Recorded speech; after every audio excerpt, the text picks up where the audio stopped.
What's up, guys? It's Coach Grant with First Down Training, and today we're going to be talking about 3 specific things that college coaches look for in wide receivers. So this is going to give you a lot of value on just what you can apply to your game to make sure that you stand out to recruiters, can stand out on film, and showcase that you can play football at that next level. So I hope this video gives you guys some value, gives you some new insights on the wide receiver position, but also, fellas, just now started offering this on our website. If you want to get access to a 28-day on-field wide receiver workout schedule, so we give you a specific schedule with all the specific things wide receivers need to do on the field. This is what I do with the receivers that I train and all the above, right? So check out that very first link in the description. We give you a full set document with 28 days worth of workouts, rest days, specific sets and reps for the drills, names of the drills, and then we include a video where we break down each specific day of the workout plan. We give you specific routes and all the above with a live full speed example. So check out that very first link in the description, fellas, if you want to take your game at wide receiver to the next level. Let's get started with this video. So first thing they're going to be looking for you to do, I know a lot of high school receivers, they always talk about this, and let's play this clip full speed. This is Rashad Bateman running a slant route against kind of this like catch technique press, right? So what a lot of people talk about here, and I get this a lot, is, oh, we don't need to learn how to beat press. We always get zone coverage in high school, right? But that's the thing. When you get to that next level, you're going to be getting press coverage. So you need to be able to know how to beat press coverage, right? You got to be able to do everything. You can't just be one-dimensional. You can't just be like, oh, I don't need to know that until later. And then you show up at a camp and you get some press, or on film they show that you can't get out of press, because here's what a college coach is going to want to look at if he's serious about you. He ain't going to be looking at just your highlights. He's going to want to see a live game film. And if he sees that you can't get off a press and he sees you up against a press DB and you can't get any separation, he ain't going to take a chance on you, because this is something that you're going to see at that next level. So what I'm going to be able to do is, number one, get off of press. That's something that they look for, because, again, you're going to see some talented DBs, physical DBs at that next level, and patient DBs like in this case, right? So I got to make sure that I do a couple things here, right? So you see Bateman, he works this into range, and he does a great job of being sudden with his feet and using this range to create space, especially if you're a smaller guy, right? Maybe this isn't your game. Maybe this is something where it's like, hey, listen, I'm more of like a top of the route guy. I'm small. I go up against a lot of bigger linebackers. This is where you want to operate. How you can showcase you know what you're doing is operating in this range right here. So by range, I mean like when Bateman works this route, he doesn't get super close to this DB to where he's going to cover himself. He's working in a range to where this DB has to do one of two things. He could either address him and come at him with hands, or he could either shuffle with him like he's doing right now. When he shuffles with me, I should take care of him all day long, because all I got to do is sell this route with my hips, sell this route with my upper half, and I could get him to commit to the outside, because there comes a point in every single DB or in every single rep that a DB has to commit his hips. And if I work enough to that range and I actually sell with my upper half, that's what's going to get him to commit, right? And another thing college coaches are going to be looking for, can you work this hand technique? You guys got to understand, when you want to take an inside release on a route, what's the hand that you got to beat? You got to beat his inside hand. That's the number one thing. You don't even have to worry about this outside hand, because it's not a factor. The whole thing about press is so that they screw up timing with the quarterback. And if you keep your timing with the quarterback, when you get to that next level, those quarterbacks are going to be talented. They're going to be able to put the ball on a good spot on time. So we just got to make sure that we're able to get there, right? So Bateman does such a great job of swatting those hands, getting this DB's hips to be to the outside. This is a perfect rep, because when you swat those hands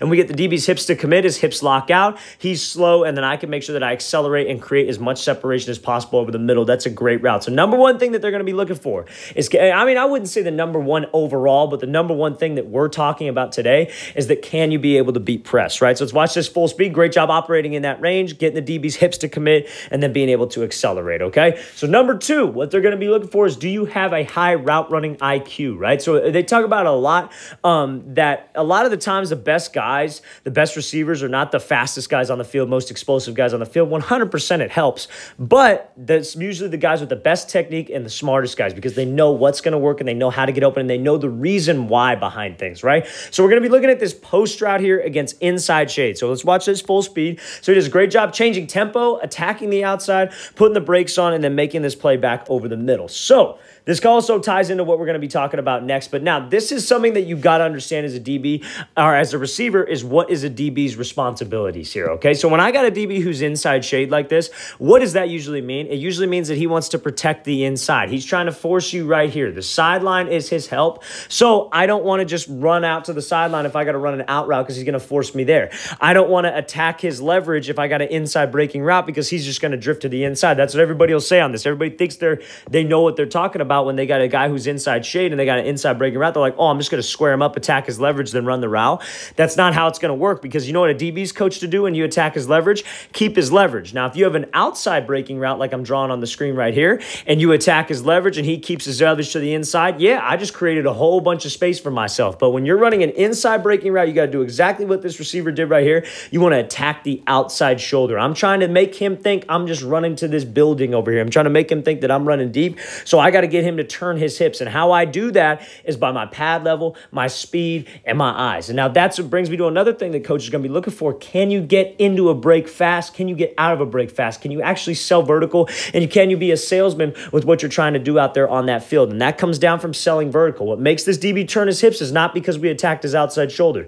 If I come off here, and yeah, he gives this little tempo change for sure, so that helps. And that's something that you could do when you actually run a fade. You give that little stutter and then just go. But he's giving a little stutter, going, then breaking off to the post. This portion right here that he's on right now, this only works if you guys are selling it. This only works if you guys are fast, in stride, and your eyes are vertical to get this DB to turn his hips, and you could actually slip and break this thing back underneath. So that's a great example right here of having a high route running IQ, attacking the outside shoulder when it's inside shade off man. Because again, everybody's going to say, well, what if he just sits to the inside? Well, what if I do this and he doesn't turn his hips and then I run right into him? Okay, then the next time I do this, I'm just going to go run a fade. I'm going to make him turn his hips. I'm going to come back here. I'm going to give him the exact same look, give him a stutter. If he wants to sit to the inside and be Joe Discipline over here, I'm just going to beat him over the top and beat him with my speed, because that's what we should be able to do. If a DB wants to sit like that, let's just take it over the top all day long. Let's just run past him and let's just catch the thing over the top and make him eventually turn his hips. And this is set up throughout a game, fellas. This is set up like you got this look, and let's say you're backside. You should work this same move and actually push vertical to make that DB feel you, make that DB feel your speed. So the next time he sees that, he's like, oh, I don't want to get beat over the top again. Maybe they'll come back to it. Then bam, I can slip right underneath. Okay, let's watch the thing full speed one more time. There's a great example of having a high route running IQ, and that's what they're looking for at that next level. Especially if you're not the biggest guy, you're not the fastest guy, you got to have a high football IQ. Okay, so now, again, looking at kind of the same scenario, inside shade, but now it's an outside breaking route. So now what I want to talk about is that you want to make your routes look the same. That's what they're going to be looking for at that next level. Can you make a stop route at 10 yards look like you're running a fade? Can you make a post corner look like an actual post? Can you make an out route look like you're running a post or a dig, whatever it is, or an inside breaking route?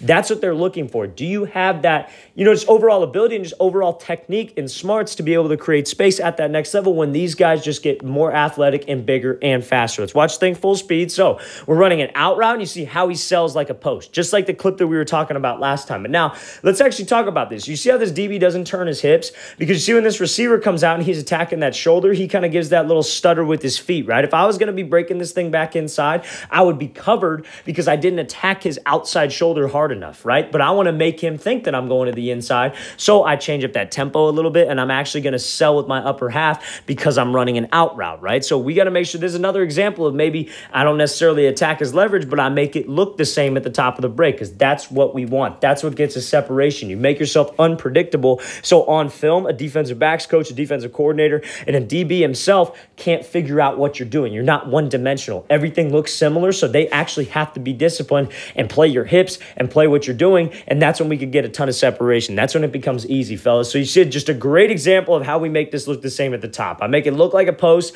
I actually sell with my upper half. I'm actually putting the brakes on. I'm not making these long, exaggerated cuts. I'm selling with your upper half. That's something that's super important, is that your cuts can't be long and exaggerated because you're trying to sell. Your cuts have to be sudden. You have to sell with your upper half, and that's what can get this DB to jump, because where's he supposed to be watching? He's supposed to be watching hips. So if I get him to jump on my hips, get his eyes in that backfield because he wants to jump this thing, and then I can accelerate out and create some space. That's a perfect example of how to make your routes look the exact same. Let's watch the thing full speed one more time. Great job attacking, giving him that 1-2, and then accelerating back using that space that we just created because of my stem.